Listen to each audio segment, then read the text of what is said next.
Échos. Au chapitre des nouveautés de la nouvelle année, depuis le 1er janvier, 11 métropoles, Lyon, Montpellier, Nice, Toulouse, Reims ou encore Strasbourg, ont mis en place ou étendu leur ZFE, zone à faible émission. Alors comment ça marche? Qui est concerné? Est-ce que votre voiture sera bientôt bannie des grandes villes de France? Bonjour Mathieu Ségurant. Bonjour, merci de me recevoir. Bienvenue sur Europe 1, vous êtes le délégué général de la FEDA, la Fédération de la distribution automobile. Alors présentez-nous d'abord rapidement la FEDA, qu'est-ce que c'est? Eh bien, tout simplement une fédération qui représente des adhérents qui approvisionnent tous les garages de France dans l'après-vente, en pièces détachées et qui dispose d'un large réseau de garages réparation. Donc tous les sujets automobiles évidemment vous intéressent. Alors les ZFE, on en parle depuis 2019. Je rappelle que c'est voté dans la loi climat et résilience depuis 2021. Absolument.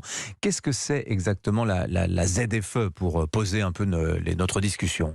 La ZFE, officiellement, c'est pour répondre à des critères environnementaux, pour améliorer la qualité de l'air, avec un objectif de faire en sorte de pouvoir rouler plus vert. On rappelle que la pollution, c'est 48 000 morts par an, et en ville, les émissions polluantes, c'est 70% du trafic auto. Oui, mais on fait peur aux gens. Le problème avec ça, c'est que c'est toujours l'argument tarte à la crème. Moi, je rappelle simplement un élément. Les chiffres sont vrais, ceci dit. Les chiffres sont vrais, mais je rappelle simplement une donnée Eurostat. C'est en Île-de-France qu'on vit le plus vieux. Et l'endroit le plus pollué, là encore, c'est pas moi qui le dis, c'est l'OMS, c'est le couloir de métro. Sauf erreur de ma part, il n'y a pas de voiture dans le métro. Donc, évidemment qu'il faut verdir le parc, évidemment qu'il faut améliorer la situation actuelle, mais il ne faut pas non plus s'amuser à faire peur aux gens. Bon, avant qu'on parle de ça, parlons concrètement des ZFE, parce que je crois que pour beaucoup de gens, c'est pas encore très clair. Absolument. Comment ça marche? Les calendriers ne sont pas les mêmes d'une commune à l'autre. On parle des grandes villes, précisons aussi qu'en 2025, il y aura des ZFE dans toutes les agglomérations de plus de 150 000 habitants. On y est très vite. Arras, Béthune, Dunkerque seront concernés très prochainement. C'est pour tout le monde la ZFE. C'est pour tout le monde la ZFE. Vous avez déjà les critères 4 et les critères 5 aujourd'hui qui sont interdits. Et ça représente quoi, critères 4 et 5? Ça représente un peu plus de 15 millions de véhicules aujourd'hui. C'est quoi? C'est des diesels d'avant? C'est des diesels pour les critères... D'avant 2006, je crois. C'est avant 2006 et pour les critères 5 avant 97. Donc c'est des véhicules qui sont assez ancien. Mais c'est pas ça qui fait débat aujourd'hui.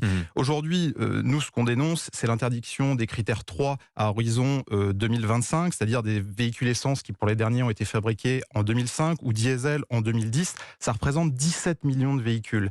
Je précise qu'en région parisienne, les critères 3 sont interdits dans la ZFE depuis le 1er janvier. Là, Non, pas depuis le 1er janvier. Ça sera à horizon 2024. 2024. Le calendrier a encore changé. Le calendrier, vous aviez raison, c'était ce qui était prévu normalement à la base. Et puis, les élus, qui sont des élus locaux, ont peut-être dit dans la métropole, ça va poser un problème si on dit à nos compatriotes qu'on ne va plus pouvoir rouler avec ces véhicules-là. Donc, nous, ce que l'on souhaite, c'est que d'abord les gens, vous avez raison, les mesures sont totalement illisibles, c'est que les gens sont en train de se rendre compte de ça. Je rappelle que dans certaines agglomérations, pour les critères 4, notamment à Marseille par exemple, les amendes commencent à pleuvoir, c'est-à-dire 68 €. Vous n'avez plus le droit de rouler avec votre véhicule. Mais qui contrôle dans la ZFE aujourd'hui, Mathieu Ségurant? Ce sera la métropole et ça sera de l'autorité des maires avec une vidéosurveillance. Donc vous serez verbalisé sans même le savoir. Vous recevrez un courrier chez vous. Donc c'est acté, la vidéosurveillance. Donc systématique, si je puis dire. C'était déjà le cas dans une ville comme Bruxelles, par exemple. Absolument, ou Londres, dans d'autres capitales européennes, c'est mis en place. Donc si vous voulez, imaginez demain, 2025 c'est demain, c'est 17 millions de véhicules qui ne pourront plus rouler. On trouve ça totalement fou. Enfin, qui ne pourront plus entrer dans une ZFE. Oui, ça revient strictement au même.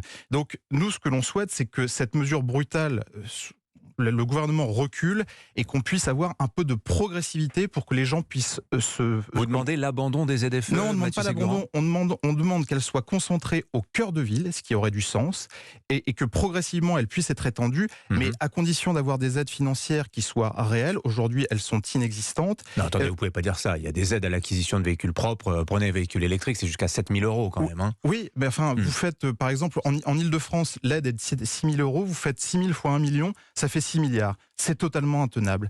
Donc nous, ce qu'on demande, c'est que ces aides soient réellement utiles aux gens. Aujourd'hui, on est dans une période totalement inflationniste, pour pas dire récessionniste. Mais vous, par exemple, on revient dans le détail. Vous représentez les fournisseurs de pièces de rechange. Pièces de change et réparateurs. Voilà. Vous demandez quoi? Des aides pour l'acquisition de véhicules électriques ou pas forcément des véhicules thermiques, mais disons récents, donc faiblement polluants, par exemple? On demande des aides qui permettent vraiment aux gens de s'équiper. Je donne un exemple. Une Twingo, qui est pas un véhicule dispendieux, c'est en thermique 13 500 €. En électrique, c'est 21 500 €. Pour des gens qui sont à 100 ou 150 € par mois, c'est pas possible. Même avec un leasing social mis en place, même avec un prêt à taux zéro, c'est quand même des aides qu'il faut rembourser. Ce n'est pas tenable. On a une idée justement du parc automobile, du nombre de Français qui vont devoir éventuellement changer leur véhicule à cause des ZFE. Je vous disais, critère 3, 17 millions de véhicules. 17 millions. 17 millions de véhicules. C'est totalement intenable. J'ajoute qu'aujourd'hui, en France, on pousse beaucoup les gens à passer à l'électrique. Il y a 80 000 bornes en France. Et sur ces 80 000 bornes, certaines ne fonctionnent pas. Comment on fait ? C'est impossible. Et les aides financières, encore une fois, sont notoirement insuffisantes. Donc nous, ce qu'on demande, c'est une progressivité, c'est 50 plus. Bien sûr qu'il faut se donner un objectif, mais on pourrait mettre tout à fait en place des vignettes éco-entretenues qui permettraient aux critères 3, 4 et 5 de continuer à rouler, d'entretenir le parc pour le rendre moins polluant, mais en se donnant une échéance qui soit tenable. Aujourd'hui, ce n'est pas tenable. Enfin, alors, attendez, pardonnez-moi, vous parlez d'entretenir le parc, mais vous prêchez pour votre paroisse. Or, les pièces automobiles, on sait qu'elles coûtent extrêmement cher, que le garage, si les Français n'entretiennent pas leurs véhicules, souvent c'est aussi pour une question de coût. Qu'est-ce que vous, la FEDA, êtes prêt à faire pour aider les Français justement à faire cette transition ? C'est très bien que vous me parliez de ça, parce que les pièces automobiles, c'est pas les réparateurs, ni les distributeurs de pièces détachées qui les déterminent, ce sont les équipementiers et les constructeurs. On vient d'obtenir, il n'y a pas longtemps, une libération sur les pièces captives, sur tout ce qui est pièces de carrosserie. Donc nous, au contraire, on plaide... Parce que les constructeurs avaient un monopole sur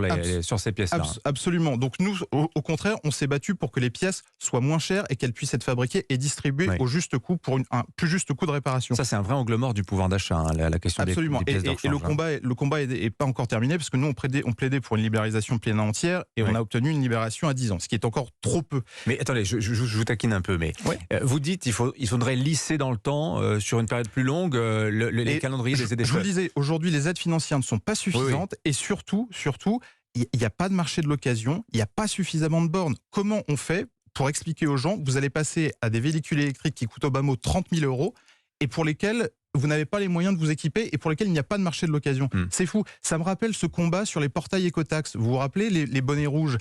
On est allé dans le mur, il a fallu que les gens commencent à brûler les portails écotax sur l'autoroute pour faire cesser cette mesure. Est-ce qu'on veut arriver à une bombe sociale et à des zones de forte exclusion dont vous parliez tout à l'heure? Mais si je me fais l'avocat de la ZFE, qu'est-ce qui vous garantit que cette transition automobile, qui malgré tout est nécessaire, on a des véhicules qui sont extrêmement polluants, les plus anciens sur les routes, il serait bon que ces véhicules sortent du parc automobile. Qu'est-ce qui vous dit qu'à lisser le calendrier de 4 ou 5 années supplémentaires, on va pas tout simplement retarder ce que je vous dis, c'est transition. qu'il faut se donner un objectif tenable. Aujourd'hui, l'objectif qui est celui du gouvernement d'arriver à terme à 2025 sans critère 3, il n'est pas tenable. Il n'est pas tenable socialement, il n'est pas tenable technologiquement. Donc vous, critère 3, ce serait quoi l'année qui vous paraîtrait raisonnable? Je pense que l'horizon 2035 serait tout à fait envisageable. 2035, donc 10 ans plus tard. Qui correspondrait, mais qui serait quelque part logique avec les objectifs européens, puisque la fin du véhicule thermique a été décrétée par l'Union européenne en 2035. Pour 2035. Voilà. Merci Mathieu Ségurant d'être venu nous voir ce matin sur Europe 1. Je rappelle que vous êtes le délégué général de la FEDA, la Fédération de la distribution automobile. Bonne journée à vous. Merci.